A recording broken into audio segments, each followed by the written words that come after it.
I started using when I was 13 years old.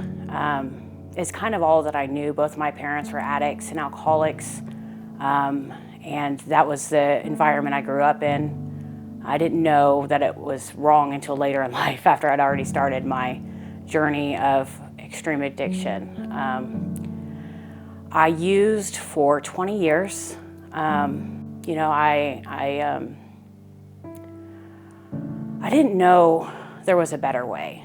You know, I honestly didn't know. You know, when you're taught that this is the way life is, that's really all you know. So I guess when my life started, I had went to college. I managed to make it through high school, even though I was already using meth, already drinking on a regular basis, using marijuana. I went ahead and went to college, and there I got pregnant with my daughter. So I got in trouble and got my first arrest when I was 21.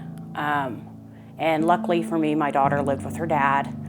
And that was my first taste of something better than what I'd always known. So I started recovery then. I was 21. It didn't last very long enough to get out off papers because I'd gotten myself into legal troubles. And then I met a man, and I thought I had this whole thing planned out. You know, we were gonna get married and have kids, and everything was gonna be wonderful. And I was gonna marry my way out of the addiction and the troubles that I'd caused. Except for he was an addict too. That didn't work out the way I'd planned. And my first experience with the Ashby house was when I was pregnant with my son.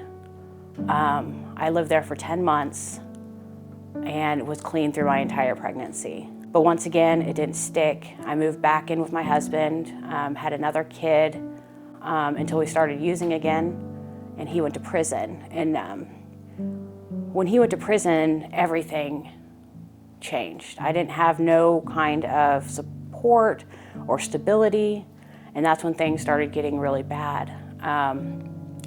I now am a single mom with 3 kids, a 1-year-old, a 3-year-old, and a 10-year-old, because I did get custody of my daughter. And that was a nightmare. I was not a good mom. I was addicted to meth. And, after a while, it ended up crashing. And I remember being homeless with 3 kids, nowhere to go. So I dropped them off at my mom's and my stepdad's, and I never looked back. And I thought I was just going to use for a little while, and then I'd go back and get them. But that didn't happen. Because when it came time for me to go back, I couldn't stop. So time went on, and I continued to use. I continued to be homeless and live on the streets. I had this state breathing down my neck because my kids are in state care and they want to adopt them out. And somehow in this mix, I get more legal troubles, which actually was an eye-opening experience for me because I needed some kind of accountability and someone to say, you have to get clean or you're going to go to prison again. I can remember living in an abandoned house in a basement and having that moment of desperation, where I was willing to ask God for help, to go wherever it was that He wanted me to go and do whatever the things is that He wanted me to do, because I couldn't live like that anymore. And that's when the light came on. I didn't get clean right away, but I managed to get out of town to a woman's battered shelter in Manhattan. And I remember talking to that lady, and she's like, I think you need inpatient treatment. And I'm like, I got 4 days clean, I don't need inpatient treatment. Boy, was I wrong, I managed to get like 20 days clean, and then I got the call for rehab, and I went back out for about 3 days, but I made it to treatment that time. My stepdad took me. He took me to this farmhouse and then clear out by Scott City where there were chickens and cows, and I said, you can't leave me here. He said, get out of my car. He was done with me, and he had the right to be, because he'd been raising my kids for 18 months and still had enough love for me to take me to treatment. 2 weeks in, I'm like, please send me back to the Ashby house. I really need extra support, and I need long-term treatment. I needed long-term treatment, you know. So now I'm finally back to Salina, and I stayed, you know. I stayed here. I stayed and lived at the Bridge House for 10 months. You know, I started getting visits with my kids, you know, and they were out to let me see them because I was in a safe environment that allowed kids to stay overnight.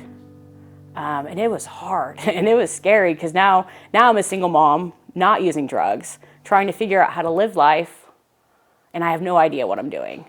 And through that time I lived at the Ashby house, I was taught basic life skills like how to budget money, how to be home by 10 p.m. because nothing good happens after 10 p.m. anyways, how to be a mother to my kids because I had parenting classes, how to be a productive member of society by having a resume and getting a job. These were all basic life skills that someone should have known by the time they were 31, but you don't. When you've spent your whole life in and out of treatment centers, using drugs, you have no idea how to live. And now I live in a 3-bedroom house with my kids. I have a job. And those are things I never thought I would do. I never saw a way out of the life that I had before. I never looked forward to anything because there wasn't really much to live for. And I really thought I would die in addiction, but I didn't. You know, my kids have been through a lot, and my main goals now are just to live a life that is different than the life I had, that gives them a chance, you know, because I didn't have a chance, you know, and I want to live a life that gives my kids a chance to live, you know, and not have to go through all of the things that I went through to get to where I'm at. If there's someone struggling with addiction right now, I tell them just to ask for help. Sometimes we forget that it's as simple as picking up the phone and asking for help because we don't see a way out. Ask for help. Use the resources because there are resources available. And then when you're in a place that has the resources, take advantage of them. Use the resources available because it's life savings. I still spend a lot of time at the Ashby house. You know, I've been graduated and gone for 2 years. I come back because I want women to know that there is a life out there besides using and drinking, and that if I can do it, anyone can do it, because I honestly didn't know it was possible. I didn't see a way out of the life that I had. So I come around so I can show women that they can stay clean too.